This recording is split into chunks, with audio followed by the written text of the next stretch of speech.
Vous êtes bien évidemment sur Comme Web Télévision. C'est chaque dimanche pour le nouveau rendez-vous, chaque dimanche à 15h10 et la rediffusion le mardi à 12h. Et sur votre chaîne Ingrid Kabongo TV que vous retrouverez bien évidemment sur YouTube. Pour ce faire, aujourd'hui, je reçois un invité qui a fait la pluie et le beau temps, c'est-à-dire dans son style, dans la diversité dont il sait faire, et ben il a pu nous bercer aussi bien à la drum qu'aussi bien au chant, qu'aussi bien dans les mélodies qu'il a pu composer et écrire. Et il est dans l'émission de la Sainte Ingrid Kabongo aujourd'hui. Alors, on ne va pas tarder, je m'en vais l'accueillir sans plus tarder. Titina Al Capone, bonjour. Bonjour Ingrid Kabongo. Comment allez-vous? Oui, ça va, je me porte à merveille. Alors aujourd'hui, c'est un réel plaisir de vous recevoir dans cette émission. Ouais. Et la première fois aussi, donc alors je vous dis tout simplement, bienvenue. Titina Al Capone de son vrai nom. Comme Baten, Abotami Wapi, à sa quantième et Batoubouni la famille, qui reviennent avec nous un peu dans tout ça. Ouais, Titina Al Capone, de son vrai nom, Sylvestre Komba Baten. Sylvestre. Mon nom de famille, Mwinga Kamboleta. Ouais, prénom Sylvestre. Titina Eka na kata ndule. C'est na bomwana tant papa zo tant sala zoya. Baser na banga titi papa, comprends? Donc bana quartier ba nga kombo ya titi. Donc so mutabenga titi, c'est que mutu penza ya source. C'est qu'on a cadre ndule, tant on a bando beta ndule et comme titi na. Ils ont qu'un cas bongo titina titinale et que petitina jibende président jibé rebaptisé Al Capone. Ok, on a tout ça. Voilà. Bon, ici sur Sylvestre, quand il y a bateau, il y a Botami Wapi. Ouais, na Botami na Kinshasa. Date t'es daté, on a tout dit qu'en place à Botami. Oui, bah que naza moi na Kin. Bisoto bana 1900. Bon, l'essentiel. Et puis naza cadet à famille mo ya 10. Ngasko le cadet. Oui, mais que bakade mingi te ba bakade ba za vraiment capricieux. Yo eza bongo toté. Naza maman koko na capricieux. Voilà. Mais ya kati. Ah, donc on vit ça à côté. Voilà. Pour y baba caprice nga faut vendre nga. Cursus scolaire na okola na yo, tu te disais bon tom subso so ça misalo to lingate ko to reva plutôt na ki bomona. Bac 13 14 ans. Na j'aimerais devenir quoi plus tard? J'aimerais faire quel métier? On a la musique. Il y a une musique na balé. Musique na balé. Mais na se donné beaucoup plus na musique. Donc tu étais déjà dans le domaine de l'art en fait. Oui, mais oui, mais ngai na aki na ba âge à 12 ans, 11 ans, 12 ans na 13 heures na ba moya ki na makasu wana. Nga ba manzanza nido wana. Na changwa ta 10 à ta 15. Na commune nini en fait, je t'ai pas demandé. Na bandal, na mo na bandal na botami na kole na baluba. Avenue Baluba. Ok, d'accord. Ce qu'on a vu na tinel na biso, talaga ba moya 13 heures. Mutumzu tamso na adamagi na été. Mais il y a petit moi bandi ko beta. Ba manzanza wana ba nini. Qu'est-ce qui te motivait dans ce ngata nzembe bimi lobby bimagi lobby. Lelo déjà fongana zo manzanza na bando e banzembo wana. Est-ce que nous avons posé problème de mes parents là biso bazala toujours ah c'est muta comme dit na moi idée ya ami pe ça mina wana et ben nous poser problème pe nga banda poser problème makasi soka na bando beta bongo donc loba papa na ngai de fin père fois zalaté azam ça ça là c'est bon mais soka yé na kidi ba ona eba kité au monde ka donc place yozo beta ko na sima na yo déjà c'est aux yeux soki nzete soki pe kombo soki pe oh non sur yaka ke. Comme donc tu fais partie de ces gens-là qui disent que Bakana a destin ou tout est. Voilà. Voilà. D'accord. C'est qu'on a encore un comportement, vous avez quand même la classe au bano qui est malgré tout.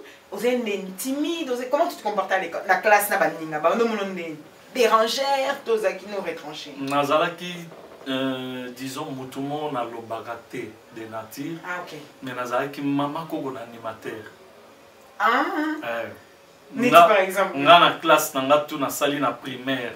Soki bachanga chef de classe T, faut bachanga gaka chef tam souci ya makambo etali section musique. Donc vraiment c'est yamaki. Au moment dans neto avant tout bimane tout 17h30. 30 minutes on a pena mettre tikeli bina bino mwinga animer la classe. To bandisi ko banzembo.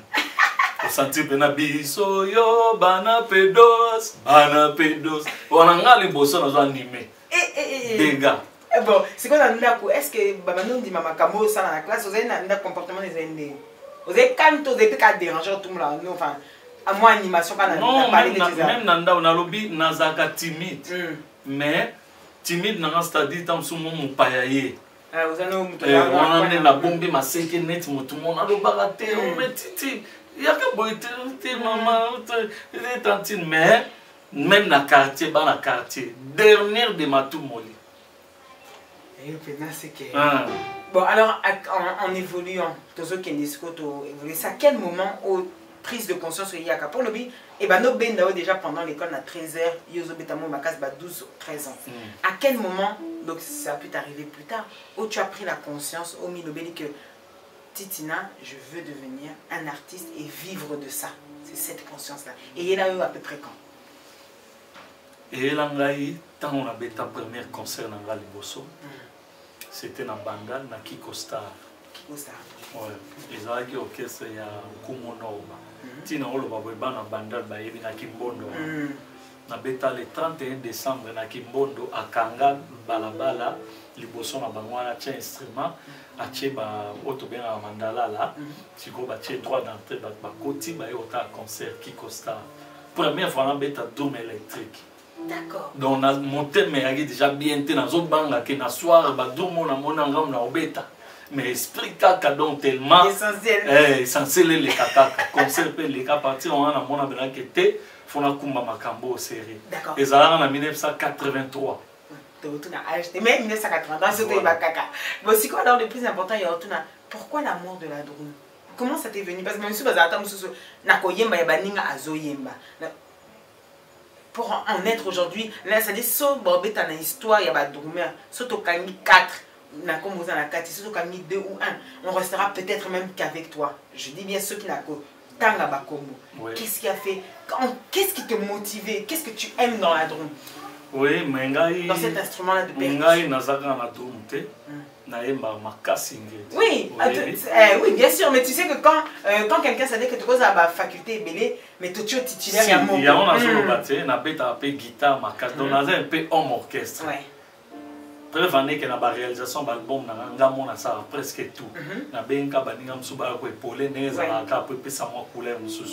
mais si on a tout parce que na mona ke do mais ça a un sentiment mususu ngaso na vandi pena libosa manzanza wana ata na utena colère na parler na uchano colère pembeni na betina no et puis son na sisi ko beta drum na lati sou colère mais c'est quoi alors dans la drum le plus élengé zakani sentiment o ozope sabaninga to sentiment yozo yoka sentiment o ngana ope sabaninga donc ça dire le plaisir des autres c'est ça qui te ben oui comment na kinga muna obeta po bato wana babina donc ti ba momi na ba telemi surtout na ba rumba bazo kata loketo si ko ngana obeta do na mona kete na la fin. Mes chers téléspectateurs, dans cette première partie, si vous voulez vous reposer dans la ville de Kinshasa, vous avez l'hôtel Meriba sur l'avenue Gemena à Gombe. Regardez avec nous ce cadre idyllique et nous nous retrouvons pour la deuxième partie avec Titina Al Capone. A tout de suite.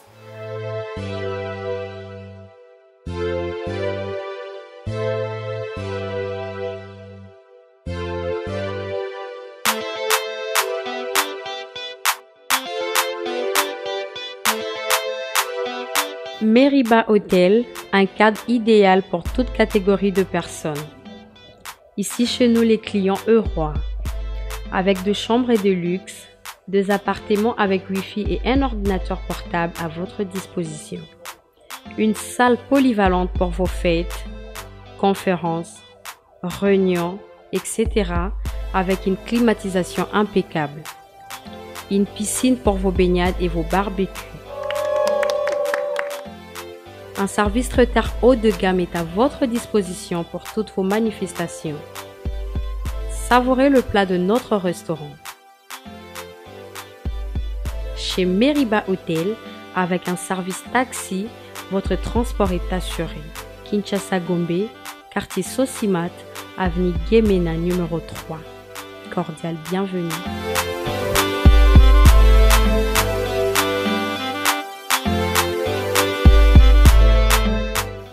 Ce plateau, mes chers téléspectateurs, bien évidemment à la réalisation c'est Christian Falling pour votre plaisir. avec Titina Al Capone. J'espère que tu es à l'aise. Hein? Très à l'aise. Ah, l'essentiel pour avoir entre nous. Yoko, tu es Christian. Vous voyez, parce que le sentiment de la caméra, parce que tu évites à faire ça. Il y a un peu de monde comme dans un sentiment. On a besoin de faire un drum. Attends, mais il y a un solo, on est tous les canaux. On a un département. Alors, justement, tu sais, au lobby concernant les canaux tellement bien. Question de regarder dans mon balamoko. Wenge BCBG. C'est plus Wenge. Naturellement Wenge. C'est plus qu'une aventure. C'est l'histoire de toute une vie. C'est-à-dire un artiste, sur lequel on reprend notre musique congolaise. C'est l'histoire d'une vie. Vous êtes d'accord avec moi? Oui. Oui. Comment ça s'est passé? Comment cette intégration? Parle-nous un peu de ça. On est tellement curieux, on veut savoir. Et les cannes pour s'y retrouver la carte. Dans cette aventure folle dingue, si je peux le dire. Mais oui, on a l'obité. On a dit que ceux qui nous ont pamboli à tirer le beau. Banzela, nous tous en ouvert. On comprend? Oui. Oui. Ngai na kota wenge na canal ya ami na ngai moko papi boketa. Ok. Mwana banda leka bayula boni. Nga ya ka ko solliciter nga ba mona na ndobeta no kese mo ya quartier aux arrêts ko avancer té. Et puis bango baye boye sanga non on a mai tout que de coton na bazo luka gourmet pour Seruana mon frère là Maradona. Ah comment il est moi ba fier ba ni na ya rentrer tant ça été. Le poste est arrivé dans ma vie. Voilà nini. Si je cite avec ça là qui 89. 89. Donc na sala test devant président Gilbert, président Werasson, Alain Makaba, qui na siège, qui na beta nzembo ya Gino Okota. Pour dire moi ils ont moi genre, ils ont mon passage moi ici. Je ne sais pas tête. Et émission musicale.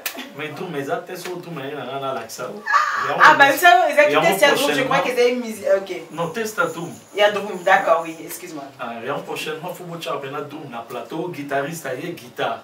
Non, vraiment effectivement, vraiment quand on a un studio, il y a Marc Jacob. Prochainement, il y a un côté et ça des instruments. Voilà. Donc il a qui bolingo nini oyo yo pesinga po motema mwanga mozala na esengo bapasi oyo nzembo wana siko ebana na guitare accompagnement après tout mélangé ba comprendre te ndebe kana bana oyo ka ona musika. Vous comprenez? On a répété dans la banque, on a la musique. Mais on dirait tout ce que répété dans la banque. Allez, ma cabatana. Un connaisseur de la musique. Tous en a venu mon coup. Tous en a venu mon abalouba. Allez, ma cabatana. Oh, répété dans la banque. On a habité quand on a eu. C'est bon, on a touché bien. En tout cas, félicitations. Tous na mona ndeti o ba bisinga donc lobby ya o banda rêve Didier Masela et Andimate le Didier Masela qui est sans tout toma ay ça va mona bi petit ni noana bolo bi azo beta ye wana te abi vientone fa beta na yoka Didier la takita bito beta na ye makaba cha sebe na koko takescle Didier pena kata telemisinga gatu ngoze kolon. Oh, écoutez kolon. Ngabi non na muyomba. Oh, moni na ebe kaka encore nde kolanga lisusu. Donc to bandi bol sekawana nde pena kota wenge. Parce que quelle est dans cette aventure folle dingue, Coco, quelles sont les difficultés qu'un jeune artiste, c'est-à-dire comme toi, tu intègres un groupe qui fait déjà parler de lui. Difficulté en Mozani. Ouais, difficulté zaïga parce que nakutaki déjà moto. Moto wana sikoyo. Tant la moninga na ye, na style nanga. Banda o sepel ça été. Parce que ya zaïga na style ko ebi kaka. Na sala bango boye po. So na lobi boye basali boye. Mais siko bazwe liyo. Bazwe mamba de la gaïda facile. Donc ça sous na bezo koute batu na yo oyate. Yo pesa on ga réponse so oyate. To venir à ça yali. Et comment ça laisse bien te donc maintenant la vie dire moi comment ça wana mais tous a ba master tout tika ba master micho on les a salade Maradona place ali na PC ba bote ma on lo ba yebi pour na ko sate deux ans pendant que au concert toqué concert to beta 10 chansons on comprend Mwana mena mwana maya beta ata lembe na ye na koko tika gazaka autikelo tuna autikelo erni tanga Robert koko taba bolingi matabisi pour conseiller sila donc ngana on beta net matabisi boba armeni ozaina wana mona satelemi abuki ba baguette comme yaki milaye comme kuse atikelio qu'est-ce que tamse panzani donc beta te bolingi matabisi pour ça en moins 2 minutes pour conseiller sila. Comment tu as réussi à t'imposer justement dans le cadre de défi qui t'a... Mais oui, Kassi. C'est en forgeant qu'on devient forgeron. Donc, on a un bêta, on a un maïe. Donc, oh, il y a un bêta. On a un zoan, on a un côté ça. Si on a un dépôt, on a un côté ça, on a multiplié. Et ça, on a gardé quand même ligne. Donc, on a un bâtiment sur les lengues, oh, yangai. Tant on a un lobby, babita yon boy. Tu travailles dans la monde qui a bâti le monde. Et là, on bâti. Ça peut bien. On a eu pas la guitare. Et comme il caché. Et comme il caché. Tout le monde sait que ou enge ma frein. Surtout au bétanzim bata toujours que nous on tout poser. Bon qu'est-ce que c'est comment on même l'extra musique ba comment va système à opposer. Et à bilo on a biso enge. Bon. Question à n'importe quelle personne, on a yamba yaouni. Que veut dire esprit wengi? Bon, que veut explication à Mozani? Non, esprit wengi, c'est que non, faut aller.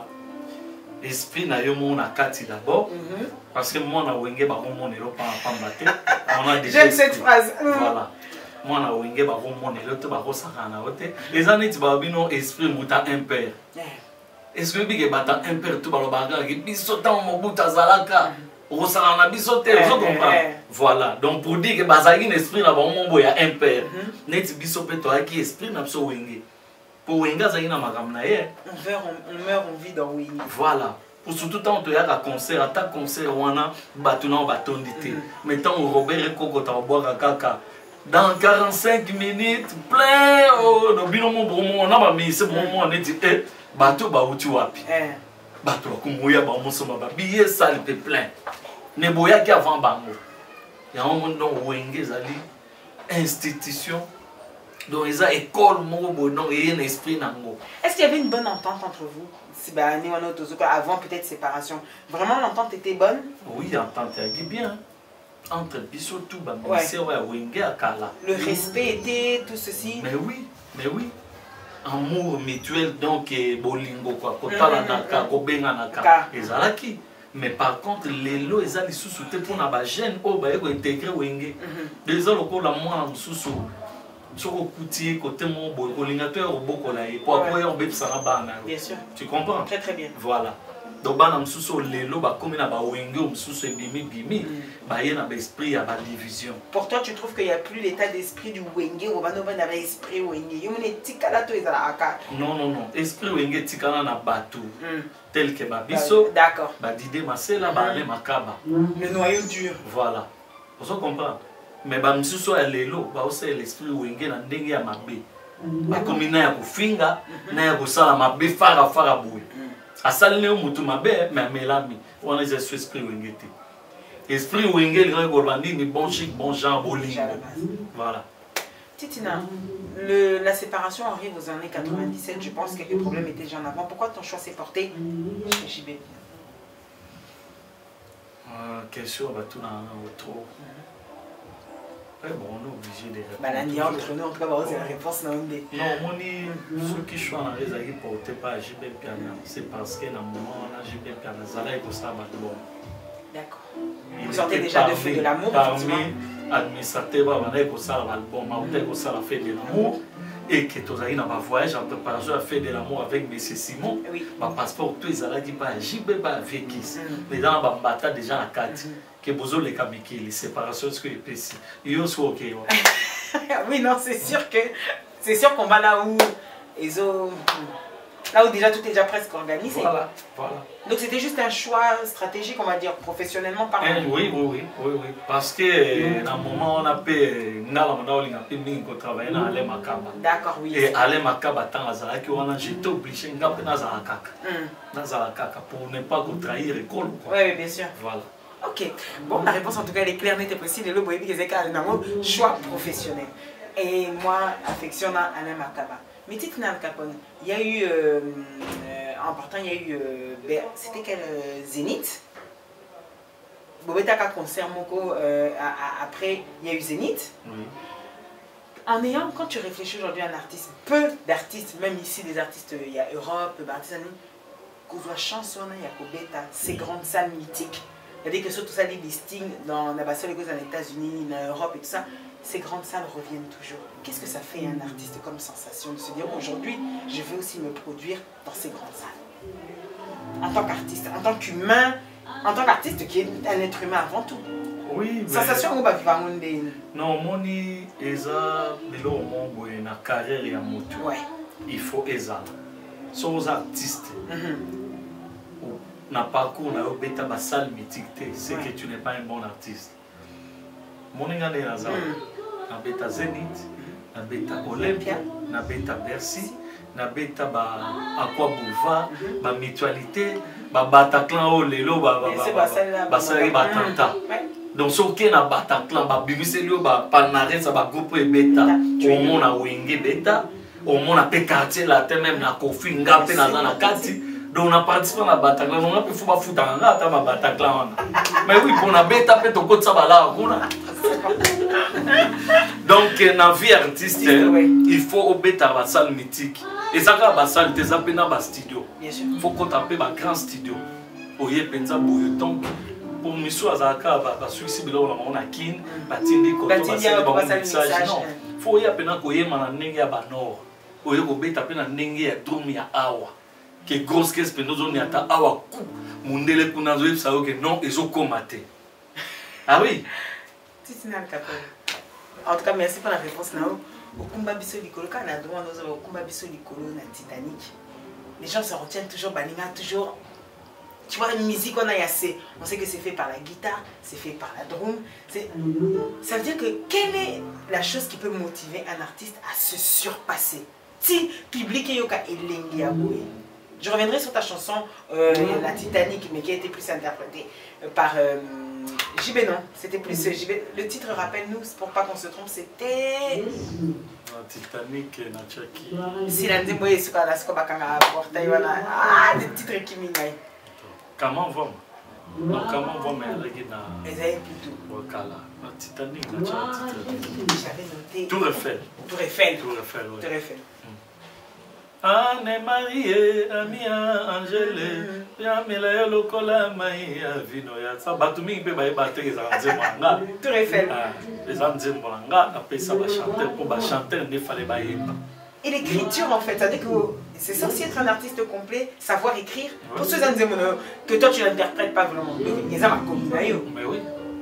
On même abisso wa plateau. Nzembo wana ndinga wana balongola te babatisa tendenga na pesa ndenge bayemba. Na choix na nga porter na bateau bayemba ki ekenda ndengo wana. Comment juges-tu JB Mpiana artistiquement parlant en tant que patron?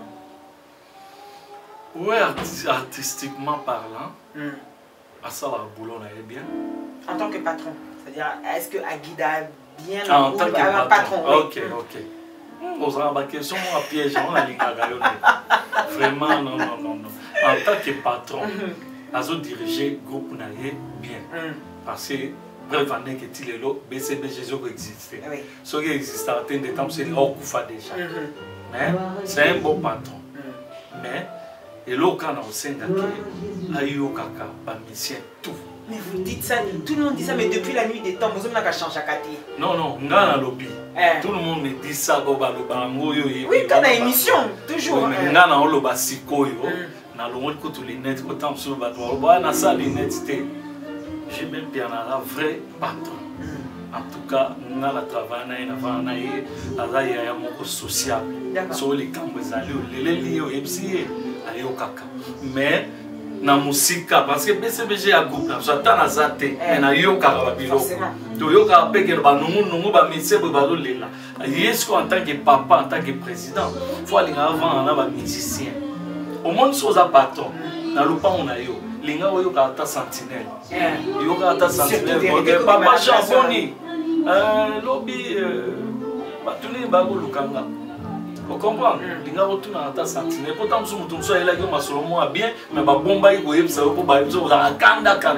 Tu comprends? Très bien. Donc, j'ai des fois au kaka, n'a pas mis ça sous chassé. N'andenge na ya bengue penage non 1 2 3 lobi na posa na bino. Boya na parler to cause. La pétion bazana na makambo ya koloba. D'accord. Bah il savait qu'il prestait biso en tout cas tant sur ba idée na chez tant sur tout le monde na boy. A sur ba idée na ba bombi. Après, bien chef d'orchestre a utilisé bah idée au moins la paix au paix c'est là au moins il y a bien. Au mine derrière ban on a les lois on a bah makamon peut on suit bien. Forcément. Et voilà. Et alors, ce qui nous emmène aujourd'hui à te poser comme question, si c'était si bien une si belle aventure, pourquoi le choix du départ de Titina Al Capone? La vraie raison. Ben, le choix du départ, on a des makamon, des thèmes, des katina. À comment qui, disons, mal à l'aise quoi. Est-ce que celle qui était loco, celle qui déjà à l'époque, est-ce que c'est comme si tu as revécu quelque chose? On le voit à Maradona, Maradona ça comme mais là il y avait vous avez Séguin. Est-ce qu'on commençait pas à te montrer la porte de sortie poliment ou pas? C'est la question. Non. D'accord. Juste pour écarter ce doute. Non. Mais tu vois là Séguin, na bétanaïe, azala à l'aise que tu connais les cas. Bato mais on a la bétana bango. Séguin. Nazao qui m'a coûté banze mon soussou. Aucun article la bêta. Ok. Et si les pénats boy petit mon pénat qui a zolu kanga vie al kaza ou vie na dit non bêta continue. On a pété à pench. Aïe bi place à ça. Ok d'accord. On comprend. Donc ça veut dire ton départ c'est vraiment short. Non c'est pas problème il y a ces gains donc mal à l'aise. Batunde bakota kisima présent jibe pour baloba na ye ba n'importe quoi depuis na sala de mariage on a bien ça ka conférité. On comprend le problème pas c'est banda. OK voilà. Et après donc baloba après so monter ka ben TV on a c'est que bania ka couple déjà bani donc atayo. Donc ça vient na ko yo ben c'est ngati. Na ben ça qui ba monsieur tout. On bazala ki na ki. Papa oui mbazaki na kin mais avoyaki pour na ino tikele pe invitation pe ya son envie beaucoup kofi na ino tikele invitation e singa ki na na concert mais na koki ko salo plaisir na ya na ndima na répéter ba dudu adula bayaki ba damo ba vie juski bayaki ozo comprendre pourquoi balobaka ya bangote balobaka ya kofi parce que ba eba que soyi ba chrétien to wana peut-être na sima bango ba bien donc séparer pour mieux régner. Ok, Titina Al Capone après décision qui s'est retrouvée par. Mais oui, mais puisque les gens le basé vous savez que non olinga no joana te mais batu tout ka Ingrid yo pe na joana yo pe ka bolka sikolo bi bon na lina na yete pour question si on a confirmé ça Titina yozaki pendant la guerre nous c'est les gars qui bofinga ma bercy au tonate bofinga ma babilo konesto Titina zongi ka na zongi sote na Ben Laden les alliés contre Ben Laden dans une vidéo na te Titina ok ka atayo moko et que ça fait que soit bon Natala il peut on que non bon viens on peut côté boulot pas travailler bien malgré bon quand même sous artistiquement parlant il est excellent. Oui, très excellent. Il faut l'aider pour la boule à ça. Et qu'est-ce qui t'a changé justement de quitter un groupe où tu as dit que ton patron était un bon patron et d'arriver dans un groupe comme Kofi Olomide? Quelle est la différence? Il y a plus de... C'est comment ça se passe? C'est la différence entre Quartier Latin et BCBG que toi tu as trouvé en tant que professionnel. Non, différence c'est Zaïni, par rapport à Yangaï d'abord. Na BCBG place na Outaki, na Laki, disons titulaire, na poste. Mais place on a Kendeki, Bazaki beaucoup plus na besoin. En cours tout bâti dans la bateau-mère, la bambou, bambeta, le cola. Vous comprenez? Donc on a commencé beaucoup plus na valeur pour tout ce qu'on les cas. Vous comprenez? Ma comme ça, les cas en tenant la vie dans la côte qui est. Pour nous signer comptable à bureau, monsieur Jean Mana Kolo, on les a. Cuisine en interne. Voilà. Mais, via Yambanga bien, avant les sangs après, on a fallu na Félix Taïson. Boy. Abina Bango, son dans le lobby, bon, on a un instant son dans le lobby. Abaoli Lungi. Abi Boy, ça y est. Naïf, ça va dormir dans la pissoire, va bêter le rôle. Félix Taïson n'a fallu. Oui, ça peut se voir avec un roi Titina. Demain, là-bas, oui, évite. Oui, évite. T'es au yo. Mais non, mais. Non, on a aussi un combo de temps, on a eu pour comprendre. Bon, il a eu champion. Champion esthétique. Voilà. Abi va être la champion bêta. Tu m'as fait un modèle déjà. Oh, mais dans le Titina, là, dans ce Benoît, là, montez le mot, vous comprenez? Très bien. Tant on a appelé dans le FCV, on a eu mouvement de travail. Viens de mater. Ok. Bah, on bien là. Oui, bah, on bien. Là, on a quitté en poste. Non, tant on a eu caca, moi, je suis déjà son que non, les gars venaient côté. Donc, moi, il y a le premier conseil des avant à Lille. Il y a des manous qui vont comme ça organiser. Moi, donc, il dit moi, pour comprendre que non, si on monte, on va mettre à l'eau. Donc, ça dégage. Ah, ok. C'est dans le campagne. Parce que, et pas confier le milieu, une très belle aventure, tu gardes des bons souvenirs? Ouais. C'est compliqué, tout, hasard compliqué. Pour bien, hasard, il peut m'entendre bien professionnellement, en tout cas, aucun problème, hasard, à moi, Canada. Non, on t'entend à ma bénaïe. On t'entend à ma bénaïe, on t'entend à peine à ma lame. Maintenant, on garde beaucoup plus de souvenirs à ma lame, oui, il est bien fait. D'accord, c'est l'essentiel en tout cas. Parce que pour cas, on va même à 6 heures. 6 heures, on a passé au médecin.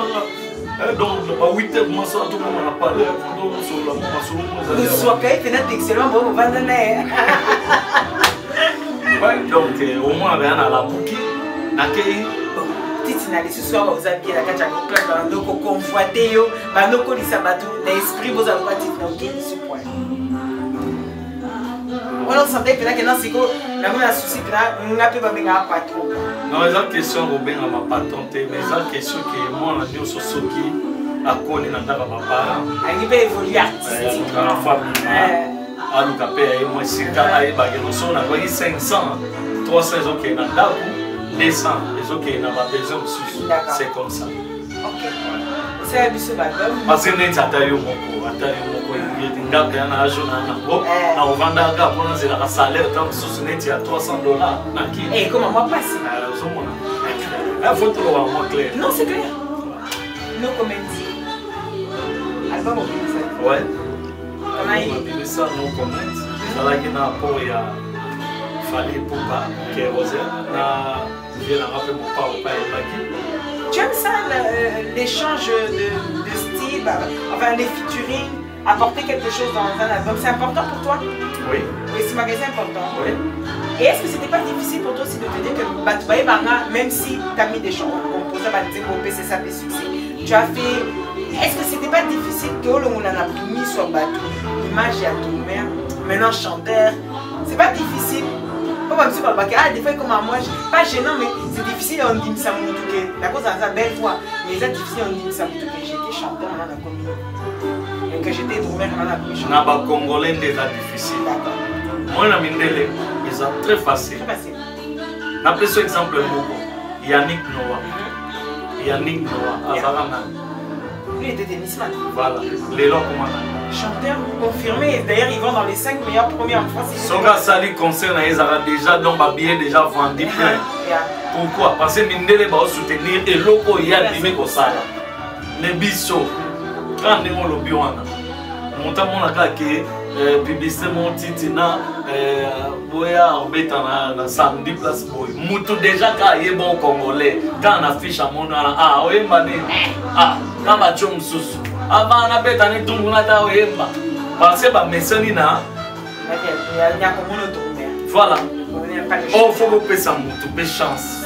Pour yoki na. Ngalo on a ratam sota pas jonga, on a dit to beta chaque samedi. On a vous allez toujours en mouvement. Na rason na yembi ba dire on a pépé kala ta ba carlito ta ba joko. Nous on a mutunsu na sala kamu na telem yo di perte que papa oyo ou bien Joe telem pena ko les 100 €, 50 €. Et bimi na poche na. Parce que moni lo mongo donc tu me dirais ça na motema. À se retrouver tant yo yembi. C'est tout voilà, nous avons testé au thème de Carlito. Surtout mani ma voix de Carlito. Carlito, mais tu ne oh, interprétant. C'est la naïma, on a une mamie, mauvais souvenir. Nazala qui connaît pesa pesa na lukoso na miso nazalaki na motema ya bobebe mama nazelaka mobali aga oyo nazwa te abombela ngai motema na babiju to pe mosolo. Merci en tout cas, félicitations. J'ai bien aimé la fin. Moi Cassie qui pour le retour mais ça va. Quand vous vous retrouvez bien, ça fait toujours plaisir de continuer à manier, continuer à... Non. Et pas Djonga, tu vas comprendre. On a éclairci dans l'opinion. Tu vas voir, on n'est pas Djonga. Ça me semble bon, tu as salaire et réalité. Et pas Djonga, n'est pas là. Tu sais, tu vas capona, tu as toujours un mouvement. Ok. Mon n'est pas batteur. Et c'est un faux bétana à tout moment. Les années du joueur. Batterie, ils ont la joueur. Si on s'entraîne à la tête pendant 1 mois, 2 mois. Si on continue à terrain, à tous les grands joueurs, ça va être un peu difficile. Les années de bisso, parce que dormir à ça, il y a regardé le rythme, il y a un souffle. Vous comprenez? Il faut bêta. On attend chaque samedi, on a bêta. Et ça, on a bien, on a toujours en forme. C'est quoi au moment de la carrière, on est au Sali Bakoko, les Kéza, la Wenge, la quartier latéral. Donc, les bâtiments qui ont canisa, ils apprennent un bon côté. Parce que si on a un gars qui va titi na boy, Djonga na mo futanga te ki woko na beta kuna meto beta nepo eze loko to mingi to se pensa kabatu. Parce que ba combattant ba linga te to beto e makamba. Même ngolo ba ozong sa musique, to ozong la pe ba sala mine. Mais justement question na zone tuna titina depuis carrière na yo ba komi so e kawana. Mona robeta na zone ya son animation. Les ozong beta au sentiment de zone. Quelle était la talak pour que la sentiment la percussion vraiment l'air là vraiment faire un bon truc. Je te demande pas de c'est le meilleur animateur, non, celui qui te suivait bien la Oyozo Beta c'est tout Kalouji. Ok, d'accord, bon, au moins ça c'est clair et c'est fait. Quand on a le macaster, attends, lui c'est tout Kalouji. Voilà, tout Kalouji né, on a une sogazo boaka. Place ngana obeta na omone na longa na dum na matiko. Neti par exemple nini pas biso to ze bato zo na Bercy bon, j'ai eu la chance de participer. Neti kilo ezalaki to uti na ndombolo. Na pose na ndombolo. So tant on opesa passage to zongeli seben. Tanga yaka mungo. Non là bilo achaka wana donc ngai bomanga mabe. OK d'accord. Pour tout le monde a un sentiment na image à Bercy. Oh c'était j'entends mais c'est oh y a crié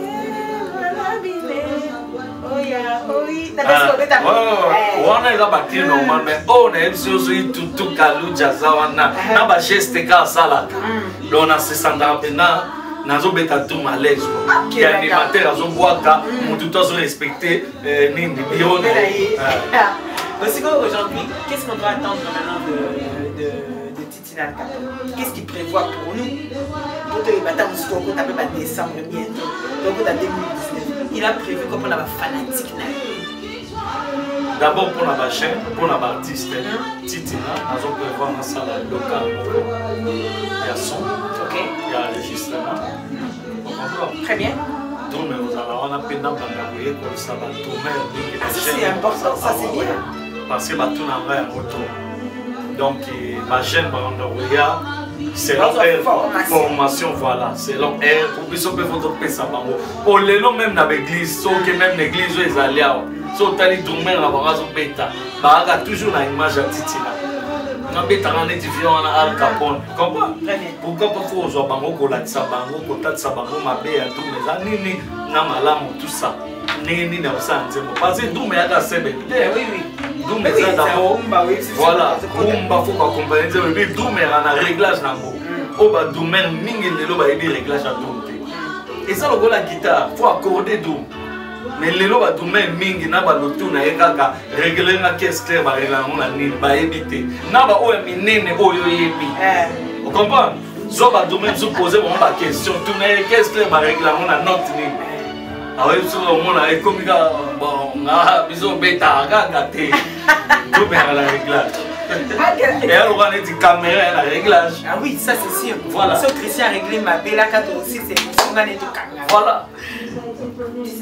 Et à part ça, artistiquement, on se prévoit soit un single, quelque chose que tu dois. Ouais. Donc, Nazan a album Nabandaki. Titre en haut, Elengia Nielele. Nielele les amis. On appelle les gars à la maison, on va passer. Nielele. Nielele les amis. On a une émission tout sali. Bateau tout bas au talent, on va faire une émission au sein d'un titre Nielele. Donc, Nielele, c'est l'homme de ceux qui toquent. Très bien à comprendre. Ok, donc c'est ça qu'on va faire. Donc, si on développement, on a n'engagé à 4 ans, nous sommes congolais, on va développer. Et tu vois maintenant, on a Nielele. Vous comprenez? Et c'est à prévoir pour quand? On peut se peut-être ouvrir parce qu'on y est les. Les agues dans des volumes. Na sagi volume 1. Na imbela ki madongolé la moi c'est Adolphe Chilamwina. Ba CD déjà c'est Salamaki. Na uta kutangola kotike la bango. Effectivement on est dans. Sikoyo. Ndeka nzamba sala kana kuta na mécène moya monene. Comment on a HK, le patron HK. Et elle a te babouaka et tout. Parce que mon biso so boy ka combat moto. Lobby bandi go ben na dérangement ko. Na je vais bien t'aider mais ko boire ngate. A lobby nanga. Yete to bombi pota biso to ba miso ba wele la te malamu wa kenje ola ne. Ye. OK. Ya on a lobby. A lobby nanga on volume 1 on sali. Na lingina zongo tous les deux na volume 2 na bimisa on sur coffre moko. OK. Ya on a PC donc même vente nango et pas Diego ba suspenda qui a. Ah ok. Est-ce que tu les as pour quand? Prévu pour quand? Dans les zones bima avant décembre. Ah. Oui, donc on a déjà la studio pour la 6 à volume 2. Oh. Mais il y a déjà son côté la volume 1 déjà. Il y a un PDG Chabani Record. Ah mon président depuis Luanda d'ailleurs. On a fait penza. Na kuta yene na Luanda. Na makamna mamba osala ni na. Voilà. Na pesa qui était CD.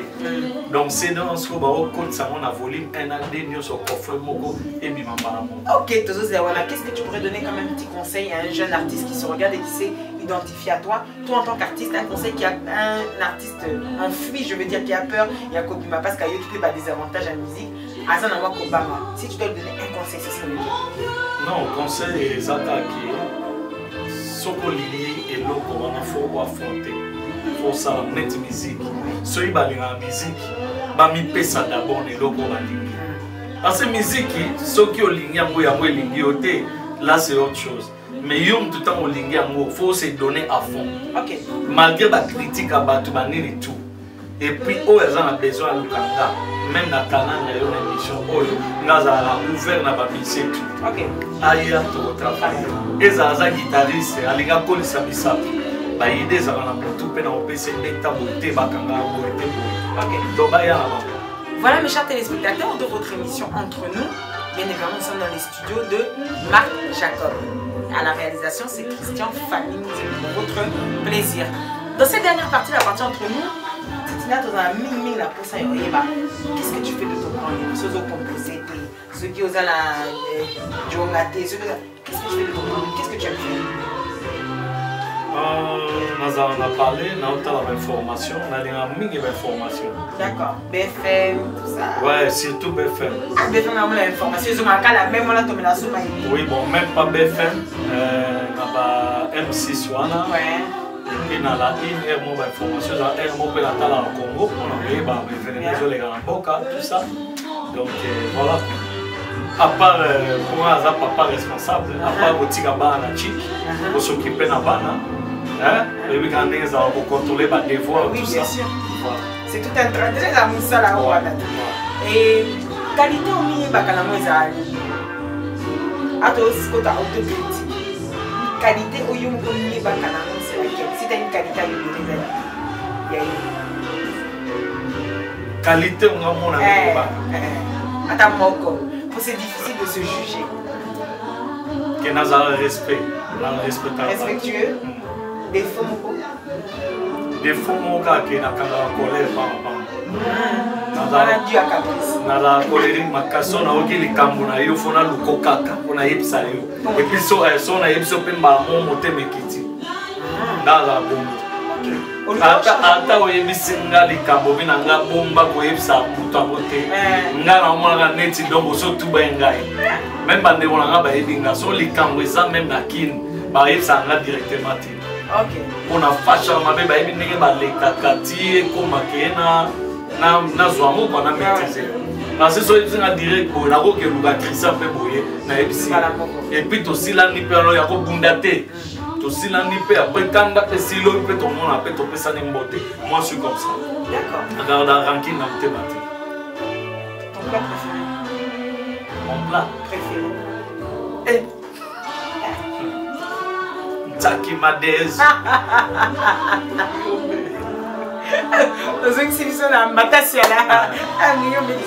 Taki Madez, donc bona Madesu. Nandoso. Talikabo mafuta wana. Ko batela na château na kwa kota ba chino mo baza. Donc OK on a compris. Donc Robert on a parlé ou bien maman la zo. Violetta. Violetta, moi c'est qui top avant na sima ya caméra. Comme mamiso to mona bino bo mona te. Ko Violetta ben sanga na ndaku.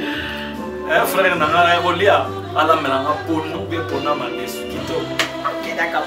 Si aujourd'hui Nazan la baguette magique est au PC, au baguette toi c'est pas ça mais je te dis Titina réalise un vœu là tout de suite maintenant. Ce serait lequel? Sans réfléchir tout de suite.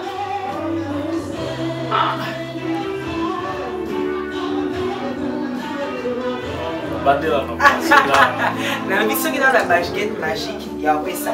La baguette magique réalise un vœu là tout de suite maintenant. Vœu n'a eu aux alentours. Comme ça, il faut qu'il s'en comme balambo. Vœu n'a eu aux alentours. Souhait n'a eu les animaux. Ouais, donc. N'a eu gros ça la majorité. Mais on a eu une raison à l'étoile. Ah, ok, d'accord. C'est pas ça, on a lobby, kasi on a lobby souhait nanga.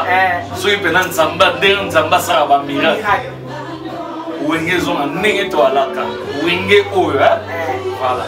Il y a une OK. Parce que wenge wana on a lobby na wana, etika lelo batu na suspense. Ti lelo batu so ba comprendre la tête. Vous comprenez? Et bota ba Ingrid na kati, et bota ba makambo ebele na kati wenge wana. Ba génération à ba jeune. Comment tu te vois dans 10 ans? Si tu es capable dans 10 ans. Si Dieu nous prête vie, dans 10 ans, nous allons un camp arrangé. Et puis, il y a une projet, il y a ma maison, il y a location de matériel. Et école à ma casse. Nous avons dans une partie, au début, qu'on a père de famille. Un papa comment? Papa cool, papa sévère, vous en êtes. Papa gentil. Plus que j'entends faire même. Ça doit bien la peine. Dans la voiture, pendant que je suis na boaki lo mo ba répondre. OK. Na boaki maître mon na besoin ba la ki o ga ba son singola. L'autre on a ba slogan sur mon to pesa. Avec cette bonne ambiance. Question aussi non, comment je pourrais le dire? Un cœur comblé. On se dit que derrière un artiste forcément se cache une personne. L'artiste est beaucoup d'avance, un cœur comblé. Oui. C'est pas façon de vivre, ben oui, on est aux hésité. Non, on a hésité. Ah, ok. Titina Kalman, on arrive à la fin, au terme de cette émission. C'était un réel plaisir de te recevoir. Est-ce qu'on pose à Lilobayasuka? Donc, yo pe fo et ça va bango. Batu msupe batu na rapela. Ingrid dans mon yo, mais toi on a la bota au swendeni no. Vous comprenez? Faut être ça bango go bota te osanga no. On est déjà. Bon, ça c'est les émissions. T'es bon là, même si batu msuso ba baraté. Ya ba Ingrid dans bota ta zana e kaka. Mon sang tout quoi. Mes chers téléspectateurs, c'était une émission excellente avec Titina Kalman. Sans un remerciement, il y a ça de Lilobayasuka de retenir 30 secondes régie déjà la qui est timing et cookie. Bah remerciement na yo moko. Merci. Parce que nan to ça une émission malgré fouiller nga pa na ba été lelo vraiment malgré ma fatigue faut tout ça l'émission. Et merci mingi kabongo. Je reçois. Na bi reçoit très bien. Et puis PDG Chabani Record, Congo Mobimba. bafan nanga na kin karaté na okoma elengani les a toujours né boyebi malgré boyebi na batanga na uti ko perdre grand frère nanga ya Paul on allait clôturer par ça ouais que son âme repose en paix et ya Paul un mois kaka yango depuis aki ya tiki biso naza on a choc mais tellement yo sengaki na boye ko boyete et puis ba remerciement na Christian Fallings na caméra donc deux fois tes images vanda tala na nga bibisi biso on dirait tozara boy mais tozara biso boyete on est sur la marquage à Christian et puis ba Violette na PC mbote donc ba fan nanga to ba linga titina so bon on a besoin de contact nanga il vient dans zona après ça nos contacts. Voilà mes chers téléspectateurs, merci à toi. D'abord au nom de Congo Télévision, au nom de moi-même, ma personne, je voulais te présenter à nouveau, parce que ça avait déjà été fait, nos condoléances les plus sincères. Dieu donne et Dieu reprend. Et ça c'est un mystère que nous tous nous passerons par là. Donc voilà, merci à toi d'avoir répondu présent à cette invitation. C'était une émission excellente. Je pense que Christian Fallings me rejoindra pour dire que c'est qui talk.